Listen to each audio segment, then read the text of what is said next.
This is way more clear. And it's a challenge because you guys are right.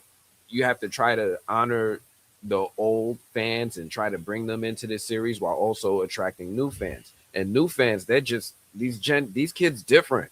They not you can't ask them to critically think too hard. Some of them be sitting over here like, oh, racism is over. Why like they just don't get stuff. Right. Yeah. So like you have to write for two audiences where this one you have to kind of spell it out for them. And then you have the other audience that's like, yo, we're a little heavy handed. What are you doing? Right. So it's a tough situation for the writers. I'm sure they did the best they could. It just those older fans are way more vocal than the new fans are. That's a great You know what it reminds me of? It reminds me of like when the old pastor it's time to retire and he leaves the church to the young, new, hip pastor who now brings in the tambourines.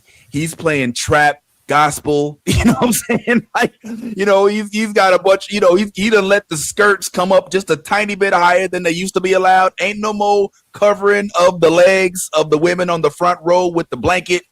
You know, and the older people in the church is like, not my Jesus. My Jesus ain't gonna let no woman come in here with pants on. Like, who does this man think he is? You know, and it's like in those instances, you kind of have to choose. All right, do I stay here and support this, or do I flee and go to where I feel most comfortable? And I think what happened here, unfortunately, for Star Trek, is that a lot of folks that are of the old regime of Star Trek decided, nah, this ain't my kind of Trek. And so it didn't merge the two entities. It created multiple chasms, multiple facets of Star Trek, of which now you have the young generation of those that do support this show versus the traditionalists who refuse to accept anything that completely does not acknowledge the OG Treks that existed, even though they did not get full-throated support in the beginning as well. It's giving full-throated. Me. I know you on that. He loves saying that. He loves that. That's his favorite. Full-throated. Yo, talks like that.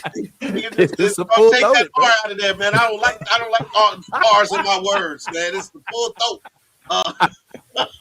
It's the full-throated. Yo, gawk.